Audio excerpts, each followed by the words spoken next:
Good evening, everyone. And as we know that Baba Siddique's assassination was just a few days back, the way he was shot, it was a very well planned attack.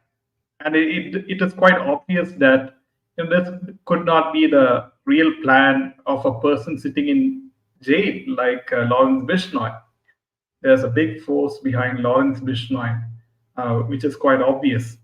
We will discuss as to how well planned, what was the plan, and how they, executed the plan to, assassinate Baba Siddique, the politician of NCP, and Bollywood's big patron.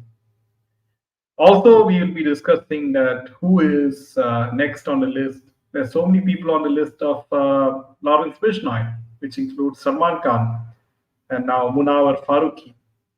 So a lot of things are happening in Mumbai, and so it's over to you. Yeah. So now, in the wake of the cold-blooded killing of Baba Siddique, Salman Khan's security has been beefed up, and it was reported that he has been advised not to entertain any visitors for the next few weeks. And his father has also been asked to exercise caution as he goes for his morning walk in Bandra every day. The actor's Panvel farmhouse has also seen a security upgrade. Through Salman spends more time in Mumbai now. Now, this has also been confirmed by sources in Navi Mumbai police. The actor and his family have cancelled all personal meetings amid the ongoing situation. Even Salman's friends have been refrained from meeting him. So, dar ke mahal hai, or as they call him, the dara hua insan becomes even more scared, though he is protected by a lot of bodyguards and, people who are there, just like, heavy men, guarding him. Still, this man remains very, very afraid. And in this picture, you can see his eyes. He looks so scared about the future. Now, police have already warned him that you have to be careful about this. Now, another news that has popped up is the next on the list is none other than Munawar Faruqi, the stand-up comedian. Now, Munawar Faruqi is now on the list of Lawrence Bishnoi, his hit list. Apparently, Munawar attended an event in Delhi in September, and it was then that the two henchmen belonging to the Bishnoi gang booked their tickets on the same flight and followed him to the national capital. There is more, while the mourning is happening in Bollywood among politicians after the murder of Baba Siddique, and the accused have been also remanded in police, though not all the people have been caught.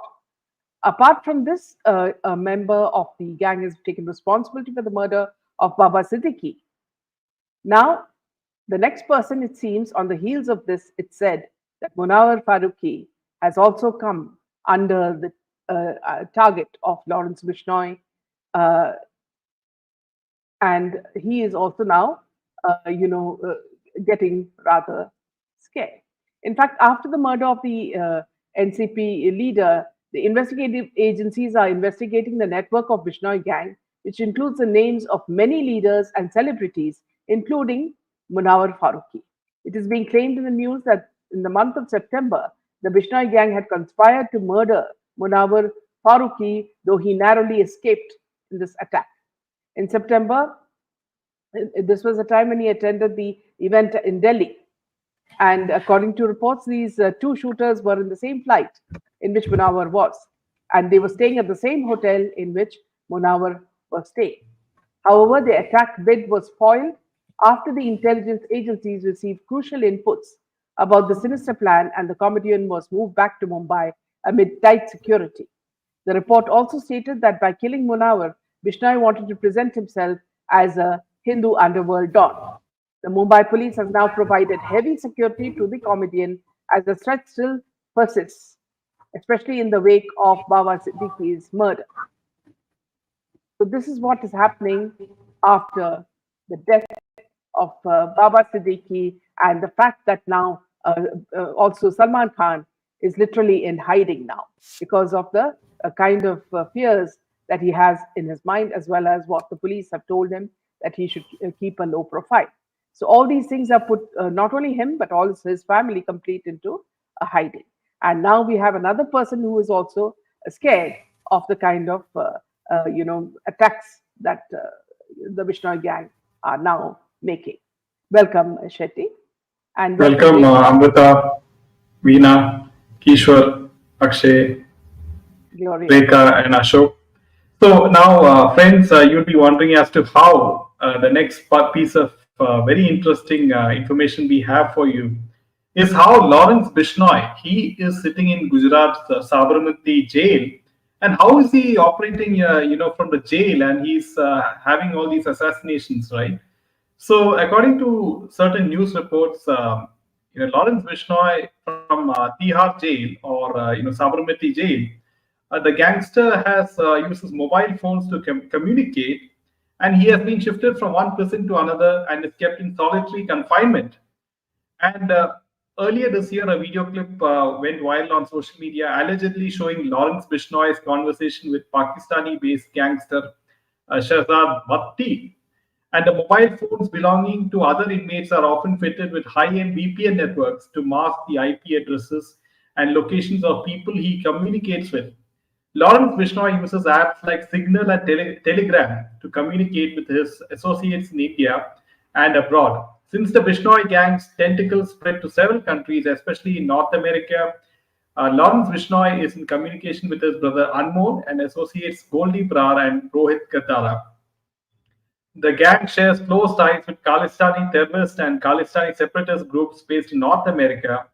In India, the gang maintains a roster of around 700 shooters. According to sources, the Bishnoi gang gets in touch with local gangsters. These local groups then hire shooters who get arms training and are paid for any contract killing or political assassination that the Bishnoi gang orders. The new recruits are often poor underage boys looking for a quick buck. The potential shooters are not even aware of who they are working for. They are just given one thing, a target to kill. The Bishnoi gang functions like a corporate company, much like how Dawood Ibrahim's D company used to operate. The Bishnoi gang, besides their massive arsenal of sharpshooters, also has separate divisions and personnel who look after logistics, legal, and information gathering. So this is how Lawrence Bishnoi operates. Just to give you, according to certain sources at least, with all this information out in the open, and he is very much in captivity. Why is he allowed to do all this if this is indeed true, right? Aren't the authorities and the Gujarat government and the central government in control? Is my question. So, who's the real force behind Lawrence Bishnoi? I still have that question. And why such high profile targets like Salman Khan, and you have this guy Munar Faruqi, and of course Baba Siddique. And also the very interesting thing is the way in which they assassinated Baba Siddique was also very very well executed, and it was during Dasara time, right? And the police stated that all these accused, almost 4 to 5 people, they had received 50,000 rupees as payment for this assassination, and they used pepper spray and neutralized Siddique's police guard and escaped towards the nearby park. And despite the presence of one police guard, the attackers took advantage of the fireworks and the crowd. And this is how they did the assassination. And my question is, if Baba Siddique was gunned down in Bandra, despite being under white category security protection, right? He was given white security, and despite this, he was taken out. So you can see the kind of intense surveillance, the intense level of planning that goes with this assassination of Siddiqui. And I do believe that it is no simple assassination, right, from a gangster at least. There's a lot of planning well ahead of time, and There's a huge force indeed behind this. Yes. Yeah. In fact, the latest news is that Baba Siddique's son, Zishan Siddique, was the one who went all the way to Udupi in Karnataka to meet the hijab protesting college girl, and he gifted her an iPhone. So this is the latest news from Baba Siddique's son, Zishan Siddique, also. So this is something that we just got to know. And also the fact that, friends, now everybody in Bollywood, since life has come to a complete standstill in Bollywood as well as among the top politicians, now a lot of questions are being asked in social media. How come he was given, what you call, a patriot's, death ceremony? So because they say that because of his connections with the underworld. Now, one thing I really don't understand is why is mainstream media painting people such as this as saints day in and day out, talking about unknown qualities and speaking in soft tones? True journalism actually means sticking to facts and the truth, however harsh it is. Now it seems like mainstream media has become even worse than the mafia. So this is something you cannot trust what they say, because they eliminate everything, and it's just like a cake, a piece of cake. You only get the cream, and the spongy layer. Everything else is eliminated out, and suddenly people who have been doing all sorts of things, is painted out to be a Jesus Christ. So this is something that you really can't believe, because mainstream media is supposed to tell you the truth. But far from that, they are doing everything, and the only thing they are doing is whitewashing. Welcome, Savitri. Bollywood is now total sanatana. Bollywood is now she koi hai. Sannata, yes, total sannata, total silence. Bollywood is now she, whole Bollywood is in pure white. Yes. And welcome to all the others, Kishwar. Yes, they own the media.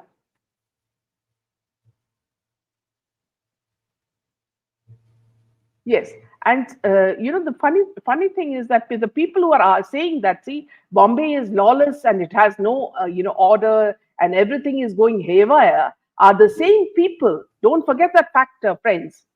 That when SSR was murdered and when Disha Salian was thrown on the street in a nude state after a gang rape, right? After, at that time, nobody asked the government what were they doing, whether there was lawlessness, whether the proof was being hidden.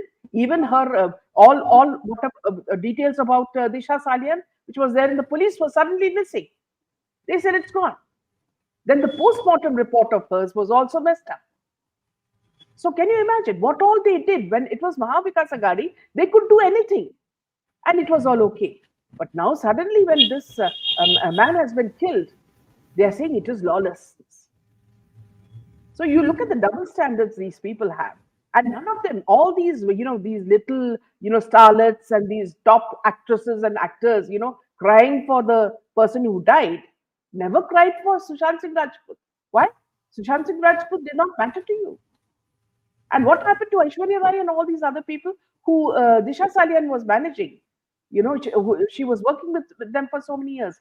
Did all these Aishwarya and all did not care about Disha Salian's death and the way she was killed? So there's a very clear demarcation between what is dharma and what is adharma. This is the same thing. What is happening? And you see, this is the month of Dashara, and Ramayana is happening all over again. And as we all say, even see, for those who don't believe it, we started with the painting of Lord Rama, which I told you became, unconsciously it became the face of SSR, right? And then you see all this that's happening on the day of Dashera. All these things are happening. So there is some bigger almighty force literally working on all this. If the courts in on earth are not working, if people are corrupt here and the police and everybody is corrupt here, there's another force that is watching. and that is taking action. And it is Kali Yoga. They will be getting it in their own coin. So let me just take a few comments. Uh, Welcome, Konark. Yes. And Ree says, there used to be a ghost India TV program called Koi Hai. This is how so happy today. Yes. Goddess says, a good point made by Meena. What was happening when SSI died in the Shah Sari? This is the reason of. Yes, absolutely. And Shetty says, don't forget about Khatri. He too had a role in SSR case. He's very close to all. Well, see, in fact, Shetty, if you speak about the kind of scams that he and his father, their company did, in the real estate market, you will know it's very similar to what Baba Siddique's family has also done. They have cheated the public, and then mainstream wants to praise them.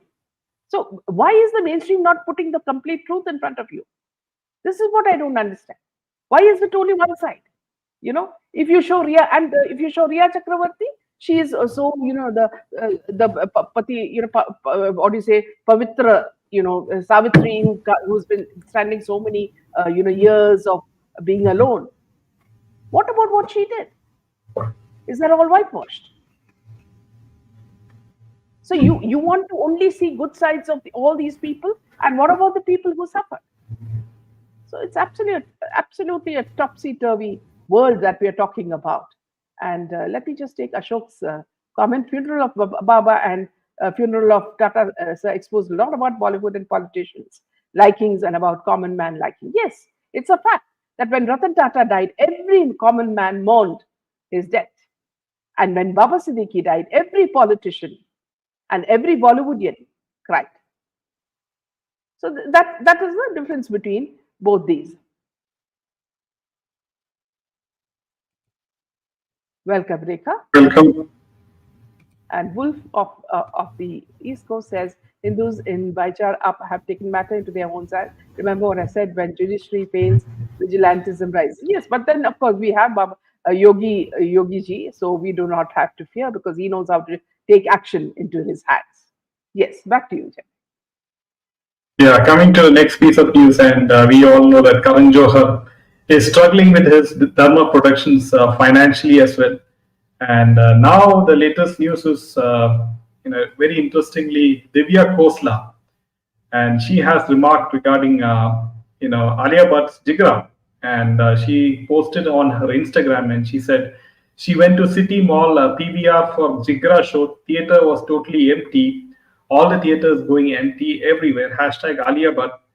मैं सच में बहुत जिगरा है खुद ही tickets खरीदे और fake collections announce कर दिया wonder why paid media is silent and hashtag we should not fool the audience hashtag truth over lies hashtag happy dasara in a clever play on words Divya sarcastically noted सच में बहुत जिगरा है so you can see that now the truth is out in the open, and many people arguing the fact that Alia Bhatt is a the film is super hit. Now it has come from this lady who is the wife of T series, right?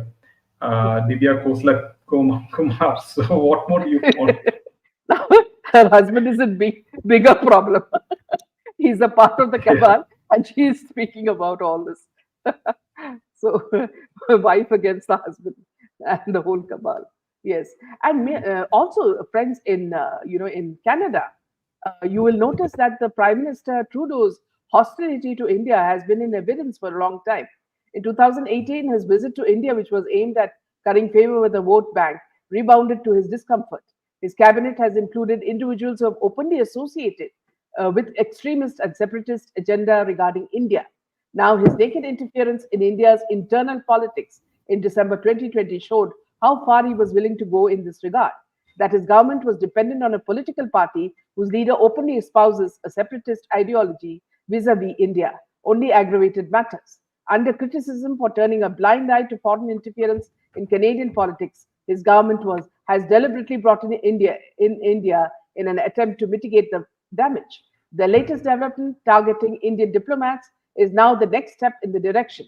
It's no coincidence that it takes place as Prime Minister Trudeau is to depose before a commission on foreign interference. It also serves the anti India separatist agenda that the Trudeau government has constantly pandered for the narrow political gains. Now, it is also said that diplomatic communication from Canada yesterday suggested that the India High Commissioner and other diplomats are persons of interest in a matter related to an investigation in the country. Now, many things happening. In fact, they also showed a picture of the Indian consular with bullet marks on his face, which means they are also trying to threaten the Indian diplomacy in Canada. So these are things that they are trying to show. The separatists are trying to show, to make them scared. Yeah, it's very shocking development in Canada, and we know that there has been a lot of friction between Prime Minister Modi and President Trudeau of Canada. So all this Khalistani elements and everything in the separatist, Canada has to decide that not to play with India's emotions. But unfortunately, they have not learned their lesson, and let's see how things move forward. Yes, Absolutely. welcome, Ravi. Welcome. Uh, Very happy today. One more victory. Happy Dasara to all, says Lee. Yes. So, friends, if you do like our content, make sure to hit that like button below and share this video with your friends. So, now coming to next piece of news. And yes, there is a lot of all these the so-called people, the Khans and Preetis in the.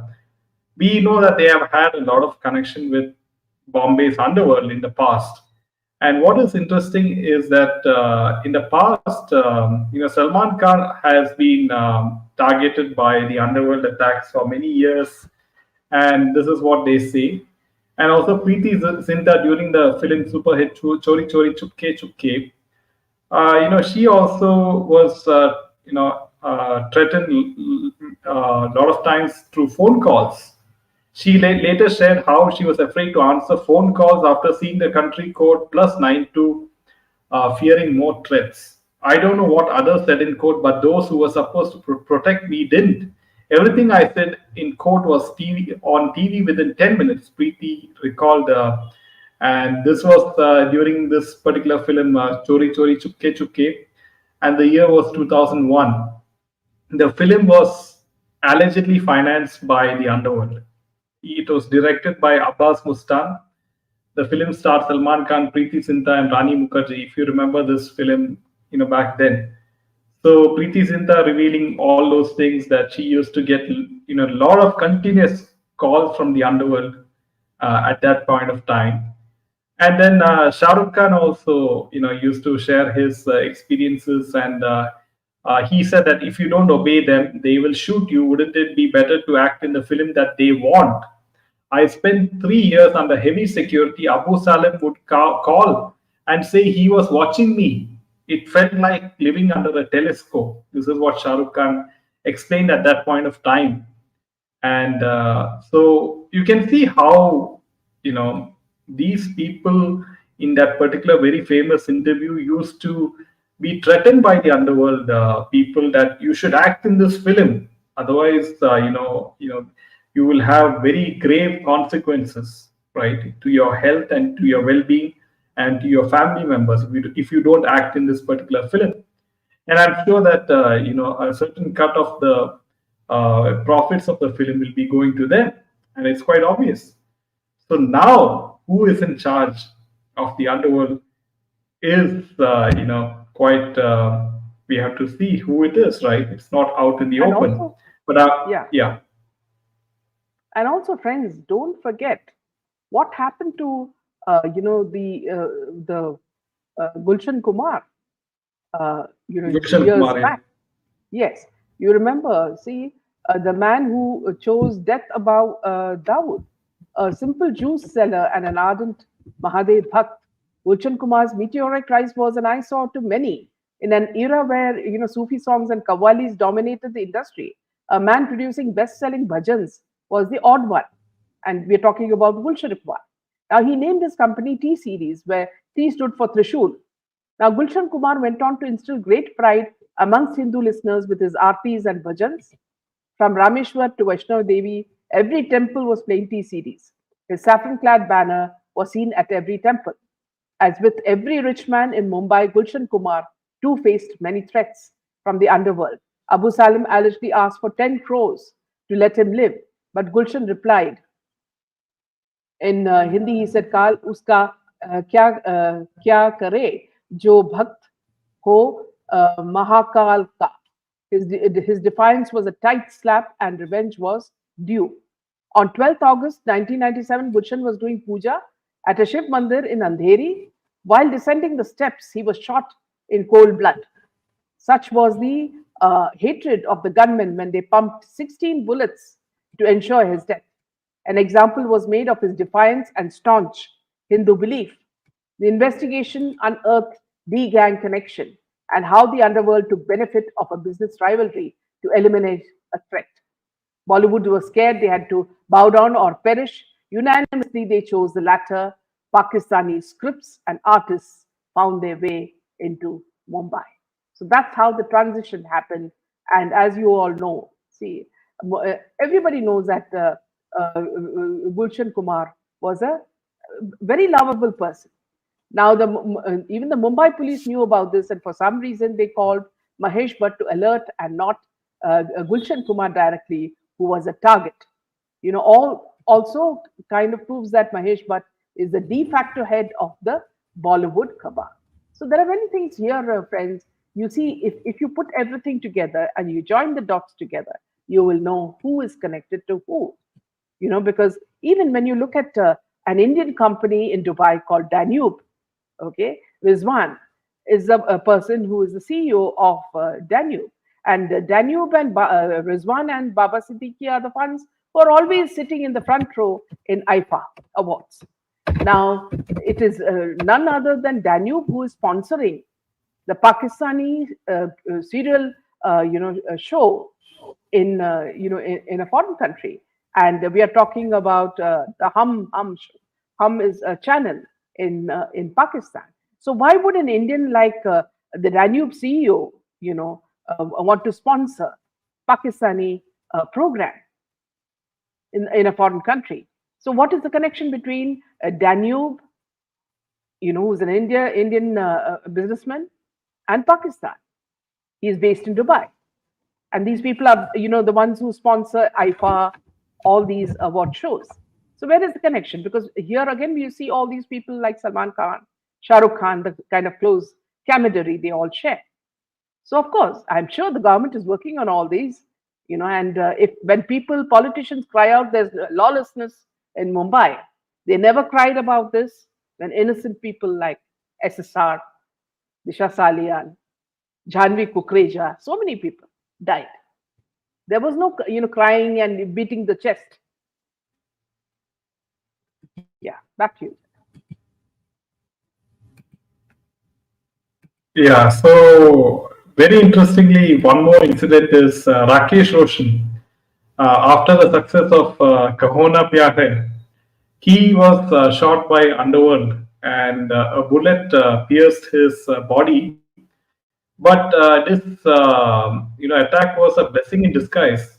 You will ask why? Because during surgery to remove the bullet, doctors discovered that he had several blocked arteries, which would otherwise go unnoticed. And because of this bullet, he was able to rectify that heart issue. So, some cases, in case of Rakesh Roshan, it helped him. But the thing is that these actors and actresses, they are always under the telescope of the underworld. The film projects which they sign, yeah. You remember, Jay, there was this interview with Shah Rukh Khan with a foreign channel, and he said that, see, he was being targeted by the underworld, and if he didn't pay money, they would be behind him. So if they know that the system exists, why has he not fought it? Why has he become a victim of it? Is the question. Yeah, why do we have all the award shows in places like Dubai and Abu Dhabi, like the IFA awards? Why can't we have it in UP? So Oh, these are some very of the questions surprising. which. Yeah, very surprising news. Just heard the news that Ratan Tata's Priya dog died today. Yes, usually, dogs who are attached to their masters do not survive long after their master or mistress goes. So this is a case of that. And we feel, our hearts cry out for someone like Ratan Tata who lived. He had only one face. You have all these people with 100 masks, especially the politicians, you know when they do all these things and they say that, see, they are our opponents, and then when they go behind the curtains, they are all friends, they kiss each other, their wives are partying with each other. So when you see a person like Ratan Tata, our respect grows 3 4 times, because he did not have, he was such a rich man, but he never showed off at all. In fact, when this when a Pakistani pop singer couple, a sister and a brother, Zohaib and I forget the girl, Nadia, yes, Nadia and Zohaib, they were identified by Ratan Tata and said that, see, we will cut a sort of a music thing with you, a music video with you. Would you be interested? And she did not know who was Ratan Tata. And then he said, when can I come and see you? So she said, she asked her mother, and mother said, Friday is fine. So on Friday, Ratan Tata, this most rich man, went to their house and said that we would like to cut an album. And they agreed. And then from there, their success began. And everybody wanted to, cut albums with them. And then when they came to India, they were invited to his house. Now they imagined that they would be walking into a palace. But when they walked into his house, it was a small two-bedroom house where he was living with his sister, the richest businessman. And they were saying, such a humble man, they have never met such a man in their lives. So this is how the man lived. The man, everybody, he respected everybody, whether it was a peon, the driver, or anybody. He was the model gentleman. Our politicians, our Bollywoodians all need to learn from this. That, see, these are the people who are respected. These are the people that the media should be praising as heroes. Yeah. With this, we end this show, friends. Good night. Jai Hind. Jai Shri Ram. Jai Shri Ram.